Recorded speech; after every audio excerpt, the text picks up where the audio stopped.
it's, do you not feel it's quite an eerie feeling here, you know? It's almost, I can't explain, it's almost freaky, you know? Where you are, you can feel that everybody's got a part to play here. It's a family club, you can feel that about it. It's nice, but it's still quite tense, I think. I think it's quite a tense feeling. And every match, when we come to the game, my brother and I will walk past and have a look at our brick, you know? Ali McCoist, my hero. It was that man who'd made me support Rangers. Blue is the colour that Rangers play. That's their home strip, that's our home colour. And brothers, obviously, for myself and my brother. So Blues Brothers. And there's a little bit of connection to the famous Blues Brothers band, you know. But yeah, we're Blues Brothers because of the Rangers blue. Rangers are blue. We play in blue. You'll see it's blue everywhere. This is blue heaven to me. The sky is blue. So we're Blues Brothers. It's quite good though. It's quite a nice brick, isn't it? See, obviously been friends with Andy. I don't have a problem being friends with Rangers supporters. I work at Ibrox. Some people are quite bigoted, and they generally, a lot of people I know do not speak to Rangers supporters. They hate them. They'll not talk to them. But I'm not like that. I'll talk to anyone that you're black, white, Asian, or anything. I'm not like that. So I'm starting to get a wee bit emotional as kick-off gets closer, because obviously we've built it up all week. We've talked about the game. We've talked about why I love Celtic so much. And as kick-off gets closer, you just want to beat the game. In fact, I'd like to beat the game right now. Got a lot of vast experience, a lot of jobs I can go and do, but I took the option. I thought, well, if I can make a go at this and I'm making good money, I've got my flat, my car, and I can afford to watch Celtic, why not? So far, so good. So, there we go. I'm preparing the boards for tomorrow. We want to give the customers what they want. We want to have a nice selection. People coming over from Ireland, Northern Ireland, all over the world.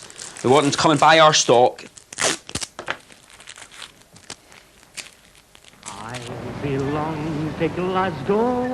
In Glasgow, the blue of Rangers contrasts with Celtic green. There is a rivalry between Scotland's two best clubs that makes them sworn enemies, and the city is in fact divided in two by the clubs, known as the Old Firm. As anyone can see. But when I get a couple of drinks on a Saturday, Glasgow belongs to me. On Sunday, Rangers are away to Celtic. The fact that it's a mid-season game and the outcome will not be a championship decider means little to the fans, for this match is part of a two-team championship that's been around for 120 years. Nicola's another one. PSG, John Bob. Probably his Twitter tongue. Who's going to win on Sunday? Rangers? No. What's the score going to be? 7-0. 3-0. 7-0. Too easy, is it? Right, lads, what we're doing, go and get a ball each. Murdo MacLeod played for Celtic between 1978 and 1997 before becoming assistant manager. On Sunday, he'll be the expert analyst on the radio. Nice and easy. So It starts off the beginning of the season, people say, well, it's not so important, it's only the first Old Firm game of the season, and once that one's passed, it goes on to the next one, and the Old Firm, they've met a lot recently in the League Cup and the Scottish Cup as well, so I think this is maybe about the 5th meeting of the season already, and everyone, they're vital, because the winner of each of these games generally goes on to win, if it's a cup tournament, wins the cup, or if it's a league, they'll go on and win the league, so it's the big dividing point in Scottish football is who comes out the top between the Rangers and Celtic in Old Firm games. Gordon Smith will join Murdo MacLeod in the commentary box. Although these men have known each other for years, it's only on the radio that they're part of the same team.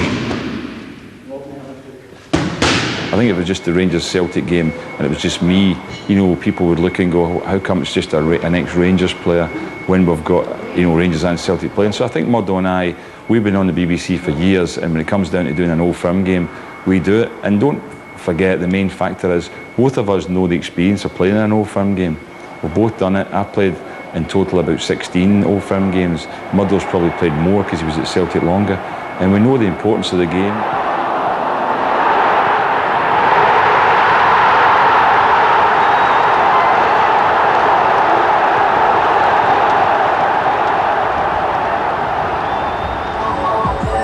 Radio Clyde also reflects the Glasgow divide. At the age of 16, Derek Johnston scored the winning goal in the cup final against Celtic. It was only his second match for Rangers, and that feat, alongside his subsequent illustrious career for the club, made him a hero. However, Peter Martin, fellow journalist and die-hard Celtic fan, is not easily intimidated. The whole city's divided, though. I mean, incredible. The build-up's unbelievable, isn't it?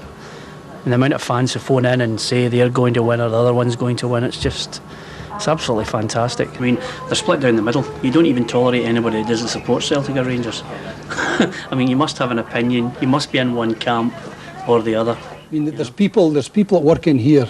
I've got very respectable jobs high up in this company who are absolutely mental when they go to the game. You would not believe they were the same person. But it's just on a Saturday, you know, especially the Old Firm game, something hits them and they become a different person. It makes your whole weekend. It can kill it off, or it makes your whole weekend. Most of the people go on a high if they win, and then when you get back to work, I mean, if you come back on the Monday and they've been beaten or they've won, you know, one of us is intolerable, the other one is as high as a kite. That's all over the place. Wherever you work, you're going to get that. You know, whoever wins is going to be laughing, the other one's crying.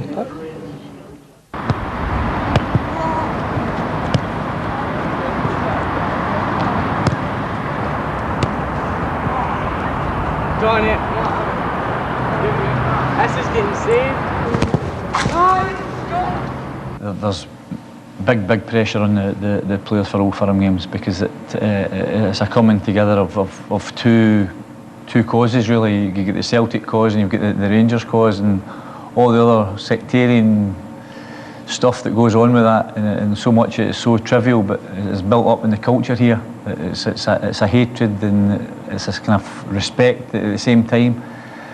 And you know you're representing your side of the Old Firm and the pressures that come with that. You get in there. But this is where Celtic was founded. Celtic was founded right here in St Mary's, right there. That's where the club was founded. It was founded by the Maris brothers, Brother Walfrid. Well, that's where it was in there, St Mary's Halls. And the school was right beside it. I pass by every day, driving back and forward to Celtic Park, but let me see you score a goal. Hurry up, go and score a goal. Here the boys going to catch you. They're going to catch you. Right, can I get a kick of that? Can I get a kick? Oh, I'll take that. Come on, take it. Take it. Oh, come on. Come on, girls. Celtic's Catholic origins lie in the industrial past of this underprivileged part of Glasgow. In the late 1800s, thousands of Irish immigrants came to Glasgow, then enjoying an economic boom. When the Irish arrived in Glasgow, which was the main port of disembarkation, they were destitute, they were starving, and the population was not particularly sympathetic because they didn't like Catholicism, they didn't trust Catholicism. Many of the Irish immigrants who arrived didn't speak English, they spoke Gaelic. And over time, the Irish kind of formed into ghettos, their own communities, their religion kept them apart. There was no integration within Scottish society. The Irish Catholics were given the sort of kind of low-paid menial jobs, while the Protestant Irish often worked in better qualified jobs, such as the shipbuilding industry.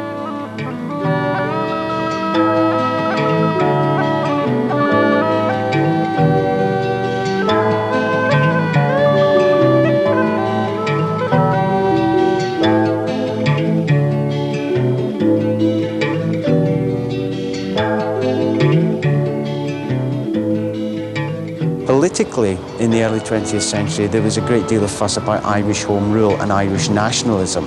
And of course, what happened with football is that you have Glasgow Celtic, which was founded in 1888 for young Catholic men by Brother Walfrid.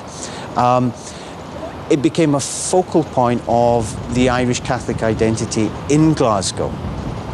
Rangers, which was formed in 1872, wasn't initially the strongest Protestant team. It was Queen's Park Rangers, but Rangers, as a rival to Celtic, came to represent, if you like, the Protestant loyalty in the city. Very quickly, Rangers introduced a strict rule. No player would ever be Catholic. This decision reinforced the divide and helped maintain for 100 years until the present day the confusion between religion and football.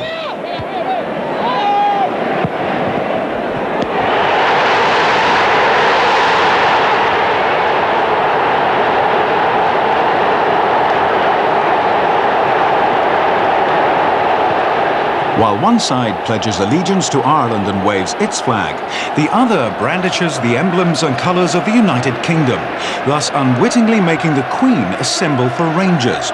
God Save the Queen and Rule Britannia are sung on the terraces, which not only intensifies the rivalry, but also that of hatred and violence.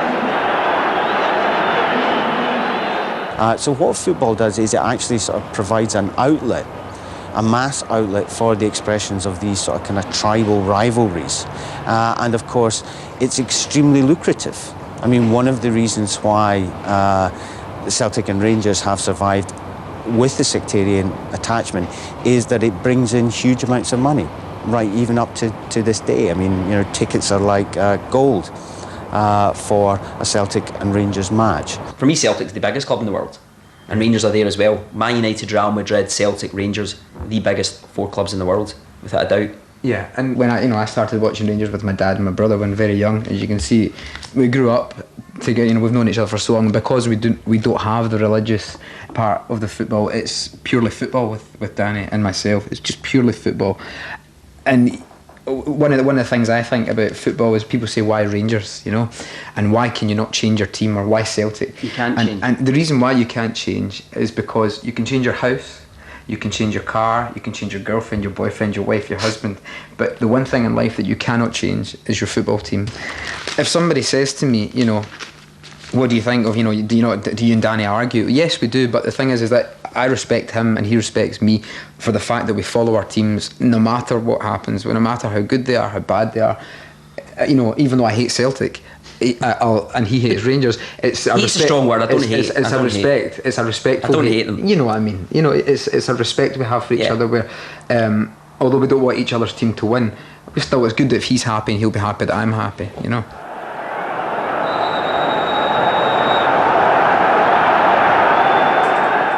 The problem being in Scotland is second best is not good enough. You know, if you're in England or Germany or Spain and you finish runners-up, then that's great, you're in the Champions League, everybody's happy, but I'm afraid not in Scotland, because basically there's only 2 teams that can win the league. So if Celtic are doing well, it puts pressure on Rangers and vice versa. So that is the rivalry there. I think if one of them were to leave, you know, and go and play down south as they're trying to do, I think Scottish football would be lost, because both of them need each other. They feed off each other. The list of titles for both clubs reflect the fierce competition. From 1967 onwards, national trophies were joined by European Cups. In Lisbon, Celtic triumphed over Inter Milan to become the first British club to win the European Cup. 5 years later, Rangers won the Cup Winners' Cup.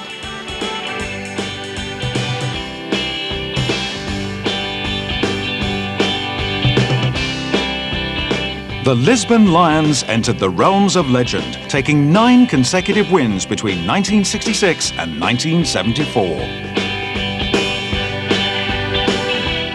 9 in a row, a battle cry guaranteed to rile a Rangers fan.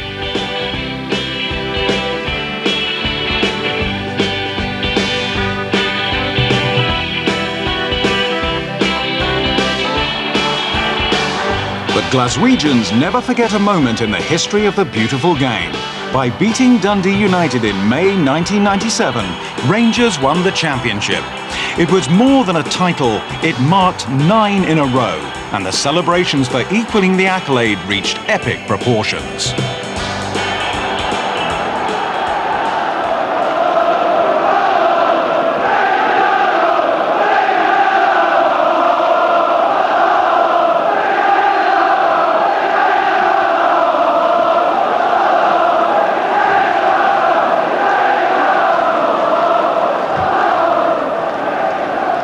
Rangers fans in general have to put up with the fact that we're a bit down. But as Danny will agree with, 5-6 years ago, Rangers were up and Celtic were down, and it's like a 5-year swing or a 10-year swing. You've seen that photo from 88 really till 97, well, sort of to 99 even. Yes, yeah. That's like 10 years. For 10 years I had to put up with Rangers being better. That's all I knew. I loved Celtic as much as I love now when they were not successful.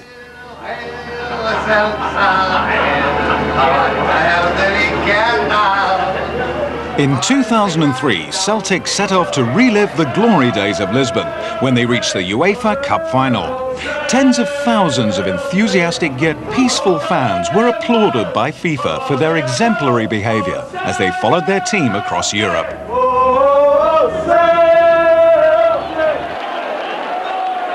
If you look at Celtic and Rangers in things like the European Cup, the UEFA Cup, the fans have been actually fairly well behaved in the last decade or so. What they do is when they go abroad, they take that mantle of being Scottish and sort of say, well, you know, Scots have a reputation for being well behaved. It's only when they come in close proximity with one another that they forget that they should be well behaved. Greatest night of my life was the semi-final in Boa Vista, because that night we achieved something. We reached a final, and 10 minutes to go, your nerves are biting your nails, and the whole nation was watching back home. There was only like 2,000 tickets. You can show the photo. You can show the photo of you. And the photo, that's me in Boa Vista before the game, so you can see how passionate I am. The expression on the face. I mean, for me that sums it up. I mean, that's the greatest night of my life. I woke up the next day. I was across the national press, every single newspaper. I woke up the next day to find one of my best friends in the front of a newspaper, and then he lost his job for it. How many people can you say lost their job because they were caught in a foreign country at a football game? Yeah. I mean, the Daily Star said they sold more newspapers that day. It's their second since Princess Diana died, basically, because I was on the front page. I sold that many newspapers. There I am on the back there. You see. I'm in all of these. Every pull-out and lead up to the final. In fact, I've got some great greetings from Europe, the exact same photo. Here we go, in the Daily Record, fantastic. Exact same photo. And I can go on, but I'm in a lot of newspapers. They're even selling t-shirts in the local shops. You can get Danny J in the t-shirt. What a photo, what a guy, look at that, he's so handsome. And even though... And then the story in the back, how I get sacked the next day, because basically what happened was I'd taken 2 days off sick. I said I had food poisoning. I was working at a job on the side while I was running my business. I said I had food poisoning, so the bosses the bosses wake up, they read the papers. Wait a minute, it's like Dan. Oh, he had food poisoning. He's in Portugal, supporting Celtic, and it was brilliant. The best day of my life. I got fired. Was he a Rangers supporter, your boss? It was run by David Murray. David Murray, it was a Rangers run cup. David Murray, the chairman of the Rangers, owned the company. As much as waking up in the morning in my work and seeing my friend in the front of the newspaper, even though Celtic won, I was almost proud of him from getting his managing. It cringed to say that though. It cringed me to say that because it managed. I couldn't believe it. I didn't want Celtic to win, but him managing to get his face on the front of a newspaper, and me as a Rangers supporter, which was bad enough hearing the fact that Celtic were in the final and it was the biggest thing, and you know, but to see my mate all over the newspapers was just, oh my goodness, I'm never going to hear the end of this.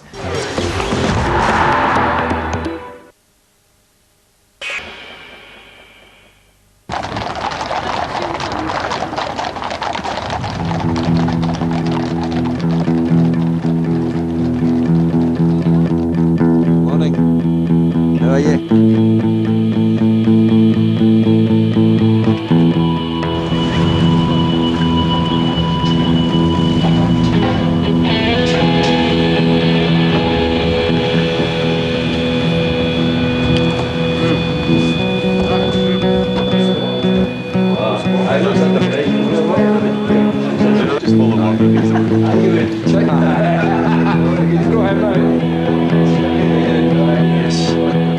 Today's pre-match banter centres on the difficult task facing Rangers. Celtic have a slender 3-point lead in the league. Moreover, Celtic are at home where they rarely lose. The last visiting team to win at Celtic Park was FC Barcelona. That was 6 years ago, and Rangers haven't won here in over 5.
This is again. I mean, a lot of Rangers fans will say I'm not getting in the money because away for him, but that's nonsense. At the end of the day, this is where you want to be. To beat them on their own ground, win the game, it's Celtic Park. You know what I mean? We're day to day, definitely. We haven't won for 5 years here. We're going to day to day, definitely. Honestly, big man. No, it shall not be moved. We shall not be moved now by a house. The house of Celtic. We shall not be moved. 9 years old, my dad taken me in my first game, and I've never looked back since. Rangers hadn't won a trophy in about 9 years, and my dad took it to the game. So it's not a glory hunting trail. You're born into what you support, big man.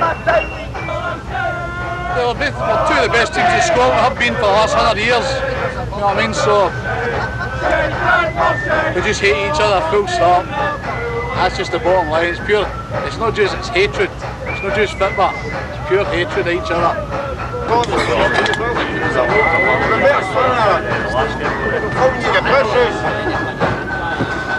In my era in the 70s, you were always aware that Rangers were a Protestant club. I mean, there's no messing about they were, and they just didn't sign Catholic players.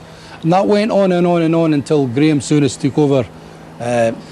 And what happened then was that I think sponsors were then beginning to say, well, how can we sponsor a club that only caters for one religion? You know, and I think Rangers in the end were forced, you know, into signing everyone. Not just signing Catholics, but signing everyone. And I think the sponsorship made that because they were only getting so much money if they didn't sign a Catholic player, but they were getting more if they did. And I think that's why David Murray and Graham Souness got together and said, well, if we are going to start signing them, then they would have to go for the best.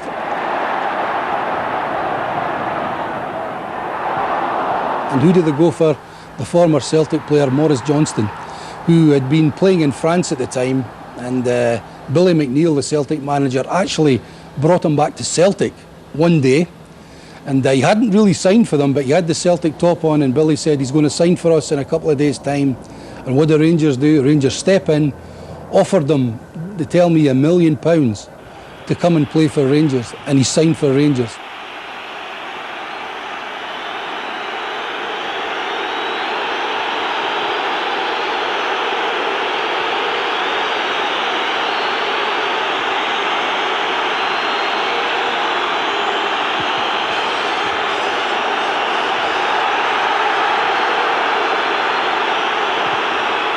At the time, I couldn't believe it. He had the courage to do that. Because I mean, he was a great footballer, Maurice Johnston, and an absolute diamond of a guy. He was a lovely, lovely guy. But he himself had come from a real working class background. And I think ultimately now we can look back at it now and thinking, well, that was his choice. That was his choice. But it certainly surprised everybody. There's no doubt about that. It surprised everybody associated with Celtic, and I think it surprised a lot of guys at Rangers as well. But to be fair, it must have took some amount of courage to go and do that. Tremendous pace by Robertson. The chance on. Mo Johnston.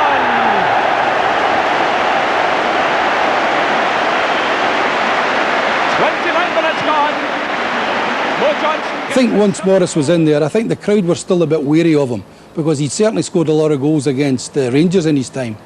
But I think after a few games, when he's starting to score goals, and eventually when he scored the winning goal against Celtic at Ibrox, I think that was him made at that time. And that was the start of it. Ever since then, you know, Rangers have signed whoever is good enough to play for them, which I think is the right way to go. Unfortunately, they still have a very loud vocal element who express extreme sectarian views at football clubs, basically around singing and shouting about hating Protestants on one side, the other side about hating Catholics, and this is also mixed in with sort of shouts and songs in support of the terrorist organisations on either side of the religious divide in Ireland, the IRA and the UDA, etc. In its worst case, it manifests itself in extreme violence on the streets after these matches, when unfortunately accident and emergency wards can be extremely busy with various attacks, people being stabbed, their faces being slashed, etc.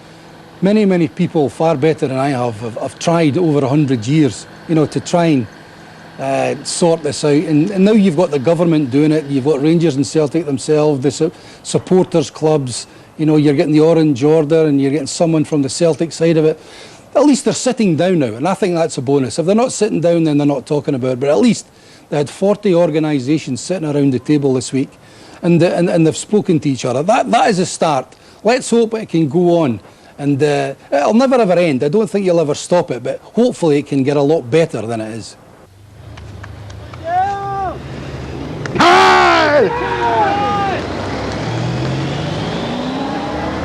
I'm as relaxed as I've ever been for an Old Firm game, and do you know why?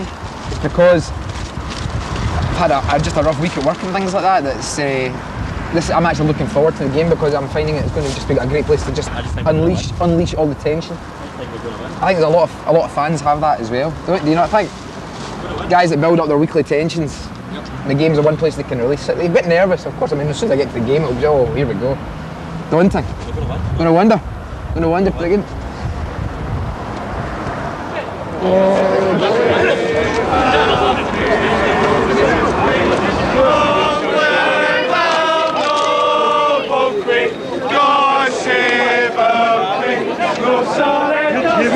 Boys, mate. Good people.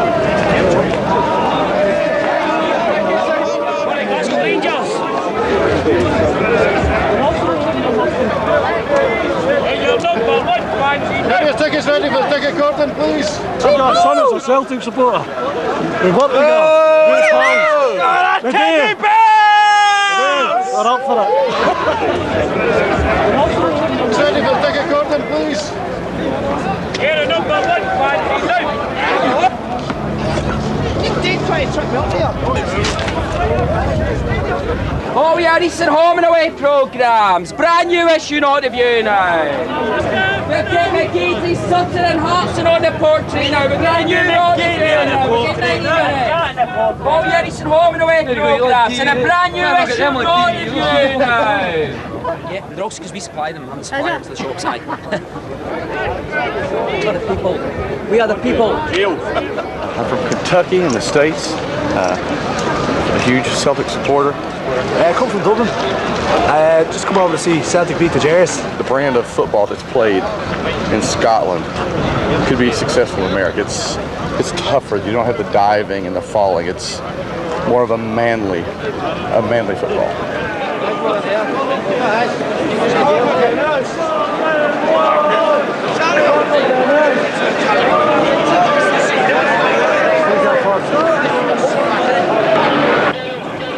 All right, cheers. Section number 20.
But I always remember Tommy Craig was the Rangers physio, and he said to me, go down the tunnel and experience the atmosphere before you get out on the field, because otherwise it will just hit you and it'll be a big shock. And I went down and I experienced a bit of the atmosphere at the edge of the tunnel, and then when the teams went out, I was okay to cope with it.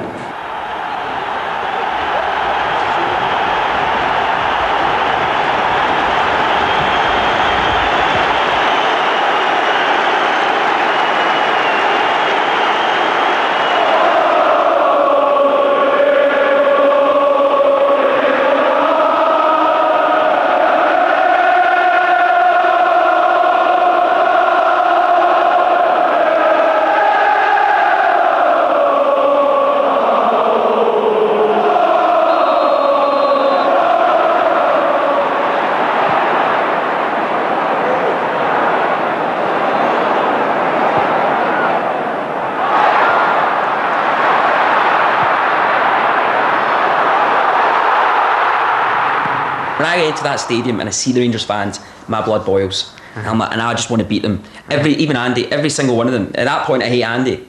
I want to beat him. You see all the Celtic supporters, and we're stuck in the corner on the Rangers end. There's only 7,000 compared to 52,000 Celtic fans, and we're like, it's not nice. It's intimidating. It's it's a big dome stadium. It's intimidating, and so that's what makes you right. Let's give it everything we have, and you shout 150% as opposed to maybe 70-80%. Because the team needs you. The team actually do need the 12th man. They need the fans. Without the supporters, the team is nothing. The team is nothing.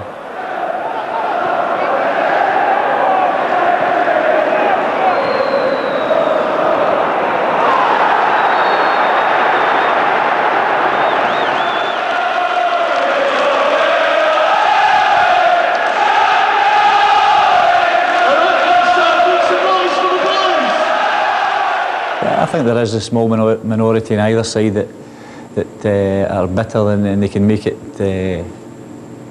sectarian in their own small-minded way. But I think in the most there's a lot of real good-hearted banter between Celtic and Rangers supporters. They live alongside one another, and they can put themselves, can put each other through hell just by winding them up and kidding them on. So.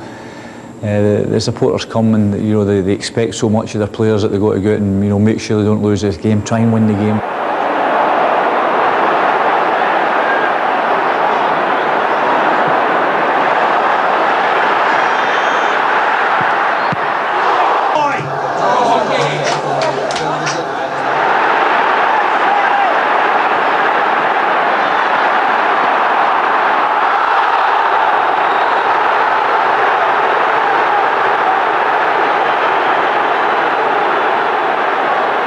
Sometimes there's not a lot of great football because there's too much at stake for both clubs, and sometimes it can go over the score with sending offs and the game can get physical. Control plus of a big man. This is Ferguson. Hutton supporting well from right back. Trying to find room for a cross. Takes the help off it by Ferguson. Varga makes the call to Lennon. Rickson back to Vigneault.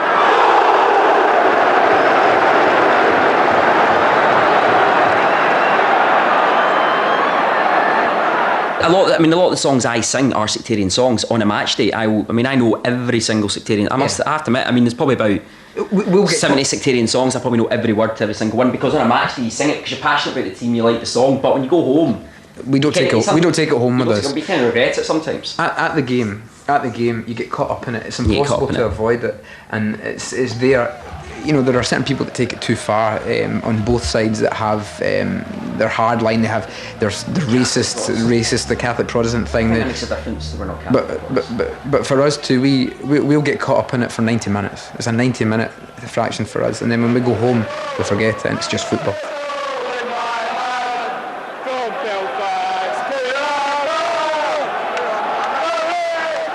People will tell you it's a bit of fun. There's no real harm attached to it. They think, they would never take that any further in terms of actually hitting somebody or assaulting them. But what they fail to realise is the collective effect as a stimulus. That it creates an atmosphere of hate. Add the fact of probably a fair amount of alcohol being consumed in that situation as well. And there are individuals within the crowd who are prepared to act upon those prejudiced views. Rangers working extremely hard here. That's a fine tackle by Ferguson to win possession back. Ferguson wants the ball kept by Rangers. Through the middle it goes there for Novo. A slip there by Lawson. It's goal. Rangers will score again.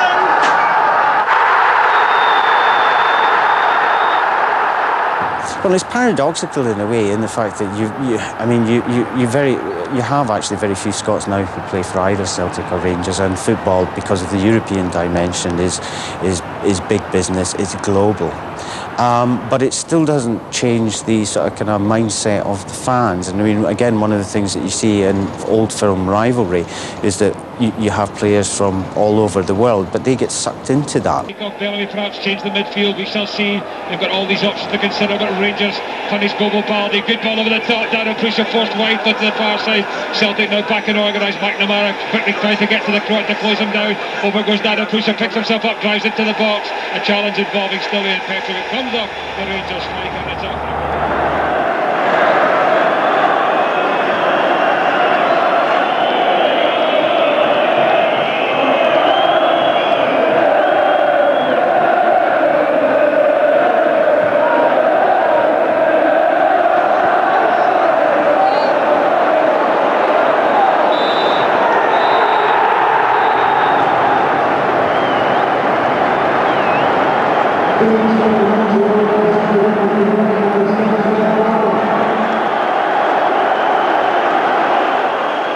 I think I've watched Old Firm games at nothing each, or played in Old Firm games at nothing each, and poor football, but the excitement's always been there. The crowd generates so much excitement throughout the 90 minutes, and sometimes you go home thinking it's been not a bad game because of the atmosphere, and I think that never happens anywhere else.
The difficulty we have is saying, well, how deep, how serious, how committed are these people to these particular causes?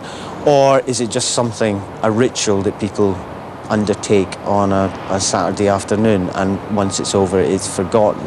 I mean, certainly the violence that was associated with the Old Firm has declined in recent years, and there have been fairly extensive public campaigns against bigotry and sectarianism, but it still has this ritualistic aspect that goes along with it. What if that was people standing up about hating, black people or white people or Chinese people or Muslims or Jewish people, etc.? That would be exactly the same. But people actually don't see it in the same context because they've grown up with it.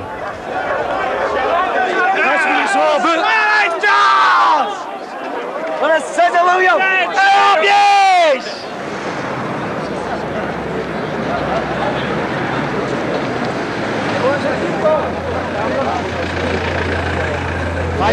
waited for that result. I'm almost crying inside the stadium. Almost crying. Unbelievable. Just taking it. Oh, can't describe it. Wonderful. It was horrible. Absolutely horrible. Got beat 2-0. The better team won. What can I say? Not got a lot to say, to be honest. The better team won in the day. Celtic didn't really turn up. Didn't play for the jersey as much as Rangers did. Douglas was terrible. I thought Rangers deserved to win. That's all I've got to say. Rangers deserved to win. It's part of football. It's about time they gave us a challenge. You know, they make it too easy for us. But just fantastic. Fantastic. In the last 12 games, we've won 10, drawn 1, lost 1. So I can't be too disappointed. And welcome to the chase. That's all I can say. Goalkeeping mistake was terrible, but who cares? They all count. And then I said to Gary, I turned around and I said, we need to get a second goal, and we got it. And 2-0.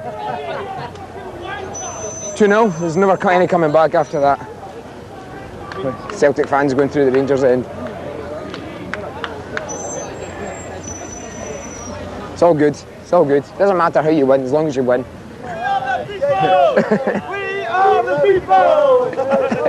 And I'm so happy, but I'm too tired to celebrate.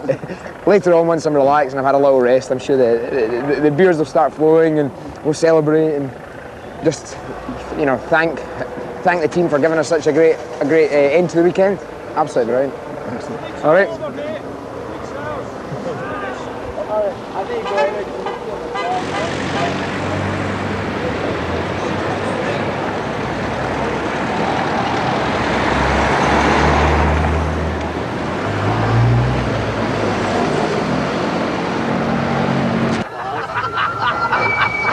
Busted him! Busted him! Did bust him in the second half. Oh! Hold on. I don't think, man.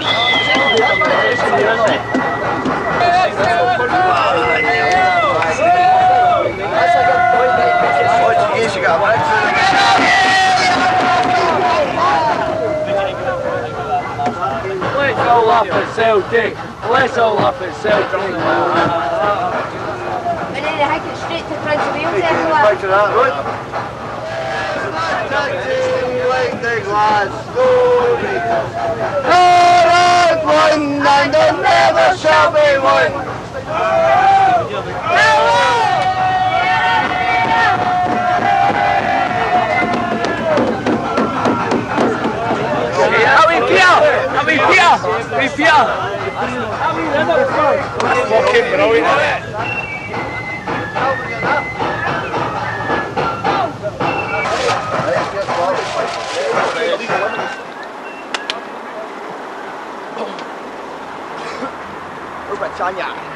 Chill out, man.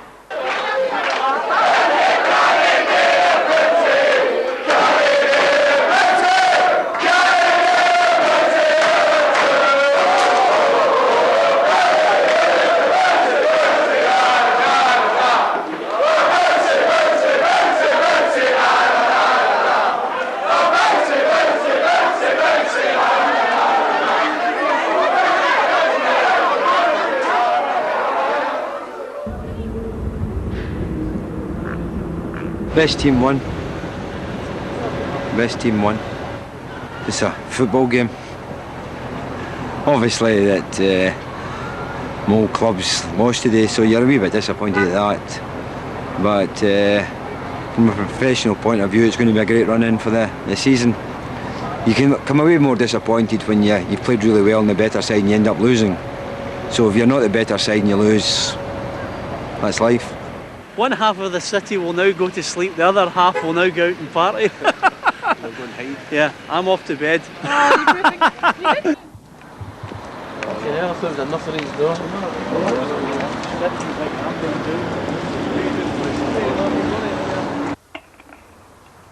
There we are. We're in. How are you? Andy. Can we talk? Are we talking now? Andy boy. Hey, didn't son, you alright? Had a good day? Pleasantly surprised. You feeling surprised? Why? Even George, like... Wasn't expecting that. You must have enjoyed it. I mean, it looked amazing in there. Oh, it was See me, Andy boy. I'm happy for you, man. I feel quite bad about losing. Yeah. See, they asked me before. They said, "Am I going to wind you up and rub it in?" And I said, "Danny will agree. I don't do that. No, because I know what it's like to lose." A lot of people left early. They can't take it. You know, they don't. They hate Rangers and they just can't stand what. I thought the players overreacted a wee bit. I think they won the World Cup. You know, like they ran to the bench. Novo's continually kissing the jersey. You got to remember, it's been 5 years. Oh, I know. Of hurt and pain. And that's true. 5 years, Danny. 5 years. Every time we've gone there, we lose. And that's what it's my consolation. Yes, I know. And then there was. Did you see what Vignal did with the ball boy? Yeah, he clattered it. He took the ball out. He pushed him out of the way. He did. He went to get the ball, and the ball boy tried to shield the ball from him. And he clattered him into the thing. I want to see the replay. I've seen McLeish was getting interviewed. Have you seen the goals? I've not seen anything. I've not seen the goals either. He said he was delighted to get a win. What happened? What's happening here? It's 1-0 Newcastle, Clivert. Any good? Oh, yeah, brilliant header after first 10 minutes. Nottingham Forest drew with Spurs. Spurs, a few upsets. Arsenal drew yesterday. They lost 2-0, man.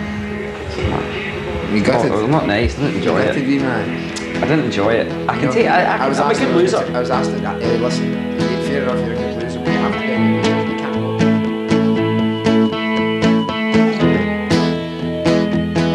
2 months later, Celtic got their revenge. A 2-1 win against Rangers took them back to the top of the table. However, in Glasgow, high drama is no big surprise. And by conceding 2 goals in the last 5 minutes of the season's last game, Celtic gifted the league title to its arch-rival. These two teams will remain arch-rivals for as long as there is football. And next year, the battle will commence once again.